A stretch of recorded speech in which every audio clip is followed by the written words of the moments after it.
पत्नी मुझसे लड़कर मायके चली गई थी। मैं खुद को शांत करने समुद्र किनारे चला आया। अचानक किनारे में मुझे एक लड़की पड़ी हुई नजर आई। जब मैं उसके पास आया तो मुझे हैरत का झटका लगा। वो लड़की बिन कपड़ों के थी, बेहोश पड़ी थी और समुद्र की लहरें उसके नग्न जिस्म को भिगो रही थी। उसे साल में देखकर मुझसे रहा न गया। जैसे मैं उसे अपनी गोद में उठाकर पानी से दूर ले जाने लगा, अचानक हिलती हुई। मुझे अपनी पत्नी से बहुत मोहब्बत थी। हमारी शादी को बस 1 ही साल हुए थे और मैं हमेशा उसके आगे पीछे घूमता रहता था। हर वक्त कुमुद कुमुद करता रहता था। उसके प्यार का नशा मेरे अंदर छाया हुआ था।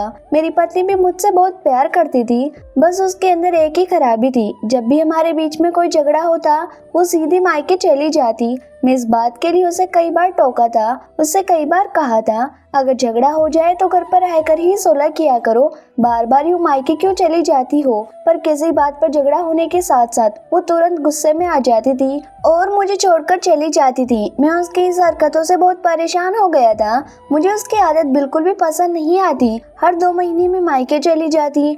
मैं कोशिश करता कि उसे झगड़ा ना करूं, पर पति पत्नी में तो नोकझोंक होता रहता है। किसी भी बात पर वो गुस्सा हो जाती और फिर इतनी भड़क जाती कि कहती कि मैं जा रही हूँ, तुरंत अपना सामान लेती और निकल जाती। आज मैं ऑफिस से थका हारा घर आया था। आज ऑफिस से आने में मुझे देर हो गई थी। घर आकर देखा पति मुंह फुलाकर बैठी है। कहने लगी, आप रोज रोज यूं लेट क्यों आते हो? मैं परेशान हो जाती हूँ। कहाँ इतनी देर लगा देते हो? मुझे उसकी बात से इतना गुस्सा आ गया। मैंने कहा, तुम हर रोज इस बात को लेकर बहस क्यों करती हो? तुम्हें तो पता है काम का कितना प्रेशर है। मैं थोड़ी ना ऑफिस में किसी लड़की के साथ घूमता फिरता हूँ। उसने कहा, अगर घूमते भी हो तो मुझे थोड़ी पता चलेगा। उसने इतना कहा कि फिर से झगड़ा शुरू हो गया। तभी गुस्से में वो सामान पैक करने लगी कि मैंने कहा, तुम फिर से अपने मायके जाने की फिराक में हो क्या? जब भी झगड़ा होता है तो मायके क्यों चली जाती हो? मैं पिछले 1 साल से ये बर्दाश्त कर रहा हूँ। अब मायके जाने से कोई फायदा नहीं। आज तुम कहीं नहीं जाओगी, घर पर ही रहोगी।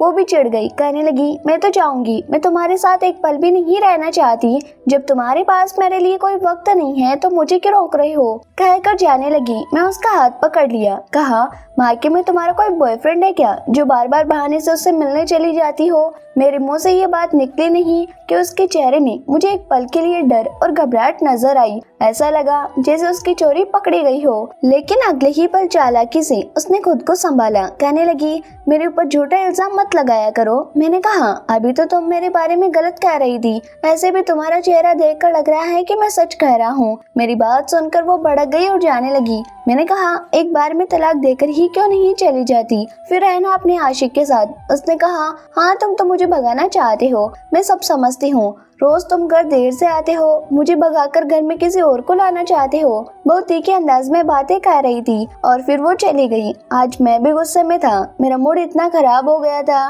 कि मैं घर को ताला बंद करके पहले सोचा किसी दोस्त के पास जाता हूँ, पर मेरे सारे दोस्त तो शादीशुदा हैं, बीवियों के साथ घर पर खुश होंगे। मैंने सोचा मैं बीच में जाकर वॉक करके आता हूँ। हमारा शहर समुद्र के किनारे है। मैं बीच तक पहुंच गया था। बीच सुनसान था। इलाके में ज्यादा लोग नहीं आते थे।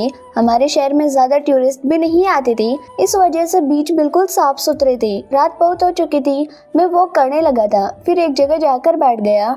समुद्र की लहरों की आवाज आ रही थी। नमकीन पानी की खुशबू से मेरा मन काफी हद तक शांत हो गया था। जब भी मैं इस इलाके में आता था मेरे मन को शांति मिलती थी। आज तो मैं बहुत परेशान होकर आया था, पर तभी मेरी नजर किसी चीज पर पड़ी। ऐसा लगा कि समुद्र के किनारे कोई हो। पहले तो मैं डर गया, लेकिन फिर जब चीज हिल नहीं रही थी तो मैं उसके पास जाने लगा। पास आते आते मुझे लगा ये कोई इंसान है। काफी अंधेरा था, अमावस की रात थी। एकदम पास आकर देखा तो मुझे लगा कोई लड़की है।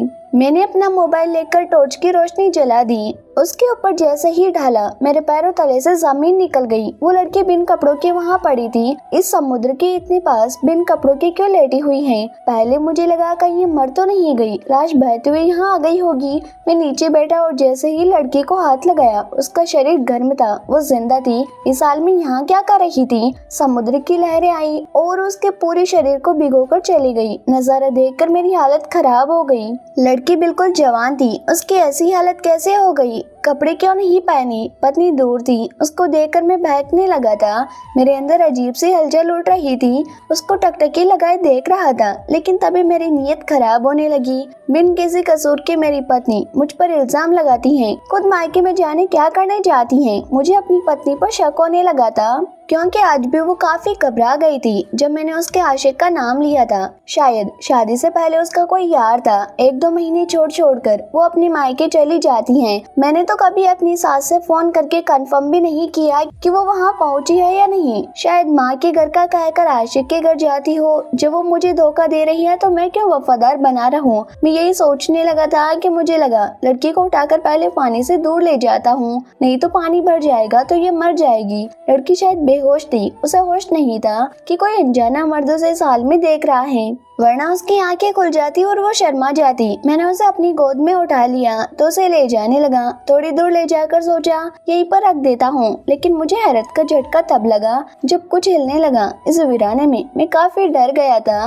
ये लड़के इंसान तो है ना, कहीं भूत तो नहीं। जैसे ही मैंने उस पर नजर डाली मेरे रोंगटे खड़े हो गए। लड़की की आंखें खुली हुई थी, शायद वो होश में आ गई थी। उसके चेहरे में डर साफ नजर आ रहा था, कुछ भी बोल नहीं रही थी। उसका शरीर समुद्र के पानी से पूरा गीला हो चुका था। उसे इस हाल में देखकर मुझे ही शर्म आने लगी थी। जाने लड़की क्या सोच रही होगी। एक पल के लिए मुझे लगा कहीं बदमाश लड़कों ने इसके साथ गलत काम करके यहाँ समुद्र के किनारे तो नहीं फेंक दिया, वरना इसके शरीर में कपड़े होते। ये बिन कपड़ों के यहाँ क्या कर रही है। मैं उसे जमीन पर उतार दिया था। मुझे बड़ी बड़ी आंखों से देख रही थी। हैरत के मारे मैं भी उसकी ओर देखने लगा, फिर नीचे बैठ गया। लड़की कयामत से खूबसूरत थी। मैं सोचने लगा ये मौका हाथ से नहीं जाने दे सकता, मुझे इसका फायदा उठाना है। मैं तो अपने दोनों हाथ उसके गीले गालों में रख दिए। उससे कहा तुम कौन हो? तुम तो बहुत खूबसूरत हो, यहाँ समुद्र के किनारे क्यों लेटी हुई थी? मैं सही वक्त पर नहीं आता तो तुम डूबकर मर जाती। वो हाथ से अपने जिस्म को ढकने की बेकार कोशिश कर रही थी, जो कि दिख रहा था। उठकर बैठ गई और कामुक दृष्टि से मेरी ओर देखने लगी, जैसे मुझे अभी प्यार करने वाली हो। मैंने नोटिस किया उसकी आंखों में आंसू थे। मेरा दिल जोर से धड़क रहा था। मुझे एहसास हुआ कि लड़की के साथ कुछ गलत हुआ है। मैंने कहा तुम चाहो तो मेरे घर पर चल सकती हो, आज की रात वहाँ रुक जाओ। पहले तो मेरी बात सुनकर घबरा गई, लेकिन फिर मान गई और उठकर खड़ी होने की कोशिश करने लगी। मैं उसे सहारा देने लगा। अब जब वो होश में आ गई थी तो उसे छूते ही मेरे पूरे शरीर में करंट दौड़ने लगा। मुझे जरा भी रहा नहीं जा रहा था। कभी सपने में भी नहीं सोचा था कि एक लड़की को इस हाल में देखूंगा। वही के वही मेरी सांसें काफी तेज हो गई। लड़की भी मदहोश होने लगी थी। अचानक ही उस अनजान लड़की ने समुद्र के किनारे मुझे गले से लगा लिया। मेरी तो सांस अलग में अटक गई। एक पल भी वक्त गवाए बिना मैं भी उसे जोर से पकड़ लिया था। मेरी आत्मा को जाने कैसी शांति मिल रही थी। सोचने लगा मैं तो इस लड़की को जानता तक नहीं हूँ, फिर आखिर ये एहसास क्यों हो रहा है? शायद पहली बार एक अनजान लड़की को छूते ही एहसास हो। नई शादी के बाद पत्नी के साथ भी ये एहसास हुआ था मुझ पर। धीरे धीरे उसकी हरकतों की वजह से शायद वो बात हम दोनों के बीच में खत्म होने लगी थी, पर आज मैं बिल्कुल भूखे शेर की तरह चटपटा रहा था और मेमने के शिकार के लिए मचल उठा था। जाने मुझे क्या हो गया। मैंने अपने होठ उसके होठों में रख दिए और उसे किस करने लगा। वो लड़की भी मेरा साथ देने लगी। उसने अपनी आंखें बंद कर ली थी और उस पल को महसूस करने लगी थी। मेरा हाथ भी खिसकता हुआ उसके कमर और पेट में लगा। उसके मुलायम जिस्म रेत से सने हुए थे। रेत झाड़ने के बहाने मैं उसके पूरे जिस्म को छूने लगा था, लेकिन तभी मुझे होश आया यहाँ खड़े खड़े ये सब सही नहीं है। मैंने लड़की को कहा तुम मेरा ये शर्ट पहन लो, हम घर चलते हैं, रात हो चुकी है, और उसे पहना दिया। फिर उसे अपनी कार में बैठा लिया। मेरी नजर तो उस पर से हटी नहीं रही थी। मेरे दिल में अरमान जागने लगे थे। मेरी पत्नी भी नहीं थी। इस मौके का पूरा फायदा उठाना चाहता था। मेरी पत्नी को वो दर्द देना चाहता था जो दर्द मुझे हमेशा देती रहती हैं। उसे लेकर घर आ गया और कहने लगा तुम अच्छे से नहा लो, पर वो वहीं खड़ी थी तो मैंने उसका हाथ पकड़ा और उसे लेकर बाथरूम में चला गया। अपना शर्ट उसके जिस्म से अलग कर दिया और शावर ऑन कर दिया। साबुन लेकर मैं उसके जिस्म को अच्छे से धोने लगा था। मेरी हालत बिल्कुल खराब हो चुकी थी। मेरे कपड़े भीग चुके थे। तब उस लड़की ने एक ऐसी बात कही जिसे सुनकर मेरे होश उड़ गए। कहने लगी आप अपनी पैंट भी उतार दें। लड़की तो खुद ही तैयार बैठी है। मुझे इस लड़की पर शक होने लगा था। ऐसी अनजान खूबसूरत बला को मैं अपने घर ले आया था, कहीं मैं किसी मुसीबत में ना पड़ जाऊं। लड़की के पास तो कुछ भी नहीं था, कोई मोबाइल भी नहीं था जिससे ये सब कुछ रिकॉर्ड करके मुझे ब्लैकमेल करें। नहीं, उसके साथ कोई था, वो तो खुद ही बेहोश पड़ी थी। कहीं कोई चोर हुई तो उसका चेहरा देखकर तो नहीं लग रहा था चोर है। उसके चेहरे में मासूमियत छाई हुई थी। फिर ये लड़की अपने आप को मुझे क्यों सौंप रही है? मुझे शक हो रहा था, पर उसकी हरकतों से मेरे जज्बात उमड़ने लगे थे। मेरे दिल का शक गायब हो गया था। मैं उसमें ढल गया और जोश में आ गया। उसके साथ पूरी रात मोहब्बत करने लगा था। ये रात मैं कभी नहीं भूल सकता। मेरी जिंदगी की सबसे खूबसूरत रात थी। एक पल भी मुझे एहसास नहीं हुआ था कि मुझसे ये भूल हो गई है। जब सुबह नींद खुली तो लड़की मेरे पास नहीं थी। मैं डर गया। मुझे लगा जरूर लड़की चोरी करके भागी होगी। मैं उसे पूरे घर में तलाश कर लिया था, वो घर पर कहीं नहीं थी। देखा दरवाजे का कुंडी खुला हुआ है, शायद लड़की उठकर चली गई थी। मेरी अलमारी भी खुली हुई थी। मैं काफी घबरा गया। मेरी अलमारी में पैसे और मेरी पत्नी के जेवरात रहते थे। मुझसे ये क्या बड़ी गलती हो गई? पुलिस के पास भी जाऊंगा तो मेरी पत्नी को सारी हकीकत मालूम पड़ जाएगी कि मैं एक लड़की को ले आया था। मेरा दिल घबराने लगा। मैं तो कहीं का नहीं रहूंगा। मैं उस लड़की पर भरोसा किया था। जब मैंने अलमारी के अंदर झांक कर देखा तो सारे कपड़े तो सही जगह तय किए हुए थे। मैंने तुरंत अलमारी का लॉकर खोला और सारा सामान चेक करने लगा। सारा सामान सही सलामत था, कोई भी चीज चोरी नहीं हुई थी। फिर लड़की ने अलमारी क्यों खोली होगी? मैं सोच में पड़ गया। पैसे गहने सब सही सलामत थे, कोई कीमती चीज गायब नहीं हुई थी। फिर मुझे एहसास हुआ कि लड़की बिन कपड़ों की थी। शायद उसने कोई कपड़ा निकाला हो। मेरी पत्नी के कपड़े का हिसाब मेरे पास नहीं रहता। शायद उसने मेरी पत्नी का कोई कपड़ा निकाला हो। लेकिन मैं फिर से घबराने लगा था। कहीं मेरी पत्नी वो कपड़ा ढूंढेगी तो क्या कहूँगा? 10 बजे मैं ब्रेकफास्ट बनाकर टीवी ऑन कर ली थी और टीवी देखते देखते ब्रेकफास्ट कर रहा था। तभी किसी ने दरवाजा खटखटाया। मैं बहुत घबरा गया। कल रात मुझसे एक बहुत बड़ी भूल हुई थी। अब मैं अपने जज्बात को काबू नहीं कर पाया था। जाने दरवाजे पर कौन होगा? मैं डरता हुआ दरवाजे के पास गया और दरवाजा खोला तो सामने का नजारा देखकर हैरत में पड़ गया। मेरी पत्नी मायके से वापस आ चुकी थी। मैंने कहा, तुम तो मायके जाती हो तो जल्दी वापस नहीं आती, आज क्या हो गया? उसने कहा, मुझे अपनी गलती का एहसास हो गया है, मुझे माफ कर दो, कहकर अंदर आ गई। अंदर आते ही मेरी बाहों से लिपट गई। कहने लगी, आज के बाद तुमसे कभी झगड़ा नहीं करूंगी। मैं तुमसे बहुत प्यार करती हूँ। मेरा कोई आशिक नहीं है। शादी से पहले मैं एक लड़के से प्यार जरूर करती थी, पर हमारा ब्रेकअप हो गया था। उसके बाद मैं उससे कभी ना मिली। आपने खामखा कल मुझ पर शक किया था। मैं बहुत गुस्से में थी, लेकिन फिर आज सुबह मेरी दोस्त मुझे मिली। कहने लगी, अपने पति के साथ रिश्ता सही रखो। उसने मुझे काफी देर समझाया और कहने लगी, तुम्हारा पति अच्छा इंसान है, तुमसे बहुत मोहब्बत करता है। मुझे देखो, मेरा पति कैसा है, हर वक्त मुझे मारता पीटता है।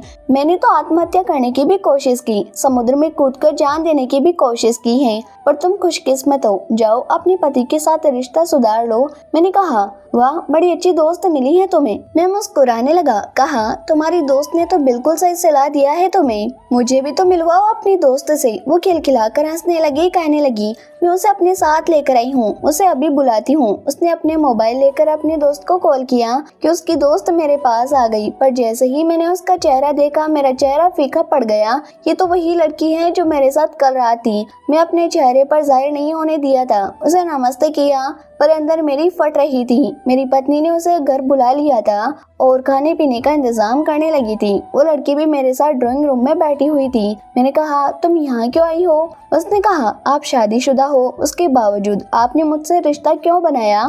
आपने मेरे दिल के साथ क्यों खेला? मैंने कहा, तुम भी तो शादीशुदा हो। इस बात पर वो चुप हो गई। कहने लगी, कल रात मैं आत्महत्या करने गई थी। मेरा पति मुझे बहुत परेशान करता है और मैं इस रिश्ते से निकलना चाहती हूँ, पर मैं ये तभी कर पाऊंगी जब मुझे आपका सहारा मिलेगा, मुझे आपकी मोहब्बत मिलेगी। उम्मीद करती हूँ आप मुझे कभी ना नहीं कहेंगे। अगर आपकी पत्नी को हमारा सच मालूम चल जाए तो वो ऐसे भी आपको छोड़ देगी। मेरा दिल बहुत घबराने लगा था। लड़की मुझे ब्लैकमेल कर रही थी और मैं मजबूर हो गया था दो औरतों को संभालने के लिए। न केवल मुझे अपनी पत्नी की सहेली की जरूरत पूरी करनी पड़ती, बल्कि उसे पैसे से भी मदद करनी पड़ी थी। एक रात की गलती से मैं पिस कर रह गया था। अपनी पत्नी को सच बताना चाहता था। मैं बहुत परेशान हो गया था। आखिरकार मैंने अपनी पत्नी को सारी सच्चाई बता दी। हमारे बीच में बहुत झगड़ा हुआ था। मेरी पत्नी मुझे छोड़कर मायके चली गई थी, पर मैं उन दोनों के बीच में पिसना नहीं चाहता था। मैं अपनी पत्नी को बहुत मनाया, बहुत माफी मांगने की कोशिश की। 2 महीने के बाद मेरी पत्नी घर वापस आ गई थी, पर हमारे रिश्ते में कड़वाहट घुल चुकी थी। उसे खुश करने की कोशिश करता था, माफी मांगने की कोशिश करता था। 1 साल तक तो ऐसा चलता रहा। धीरे धीरे वक्त के साथ साथ उसने मुझे माफ कर दिया था और मैं यही सोचने लगा था कि जो चीज दिखने में चमकती रोती हुई नजर आती हैं। जरूरी नहीं कि वो सोना हो। एक रात की भूल से मेरी जिंदगी बर्बाद हो गई थी। मैंने अपनी पत्नी से वादा किया कि मैं ऐसी भूल दोबारा कभी नहीं करूँगा।